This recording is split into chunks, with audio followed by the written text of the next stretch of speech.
دیکھیے جس طریقے کی صورتحال امریکہ اور اسرائیل کی غنڈہ گردی اور دہشت گردی سے ہوئی، پوری اقوام عالم اس کی لپیٹ میں آیا، اور اس کے نتائج آپ دیکھ رہے ہیں کہ پوری دنیا پر چھائے۔ اب جس طریقے سے اب سیز فائر کچھ دن پہلے ہوا اور امریکہ کو ایران کی جو شرائط تھی وہ شرائط ماننی پڑی، اور اب اسی سلسلے میں آج اسلام آباد میں نیگوسیشن ہو رہی ہے۔ پہلے تو میں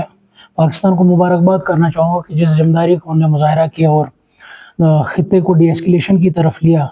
تو اب ہم یہی امید کرتے ہیں کہ ڈائلاگ اور ڈپلومیسی کو بھرپور مظاہرہ ہو، ڈائلاگ اور ڈپلومیسی کو جگہ دی جائے، اور جو شرائط طے پائے گئے تھے، جس شرائطوں پر یہ سیز فائر کچھ دن پہلے ہوا، تو ان شرائطوں کو حتمی شکل دے کر دنیا میں امن و امان برقرار رہے، اور امریکہ کو بھی یہ سمجھنا چاہے کہ اب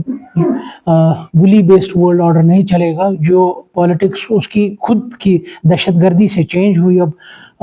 ورلڈ آرڈر، اب جسٹس بیسڈ ورلڈ آرڈر قائم ہوا، تو اب مجھے یہی لگتا ہے کہ امریکہ کو اب ان شرائط جو انہوں نے مانی تھی، ان شرائطوں سے یو ٹرن نہ کر کے ان شرائطوں کو زمین پر اتارنا چاہیے۔ دیکھیے یہ صحیح کہنا ہے کہ مسلم دنیا کو جس طریقہ کا رول نبھانا تھا انہوں نے نہیں نبھایا، انہوں نے اس میں مجرمانہ خاموشی اختیار کر کے اسرائیل اور امریکہ کی دہشت گردی کو ہی ساتھ دیا، اور ایران پر جو دہشت گردی برپا ہوئی اس کو کہیں نہ کہیں انہوں نے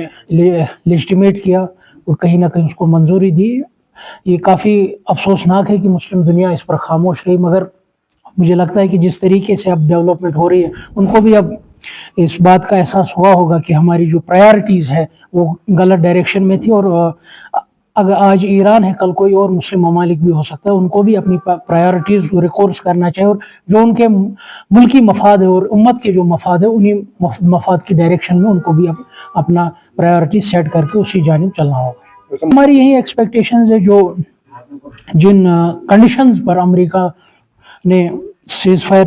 ماننا پڑا ان کو، جس کنڈیشنز پہ ان کو میدان چھوڑ کے بھاگنا پڑا، اور اب ہماری یہی اپیکشا ہے کہ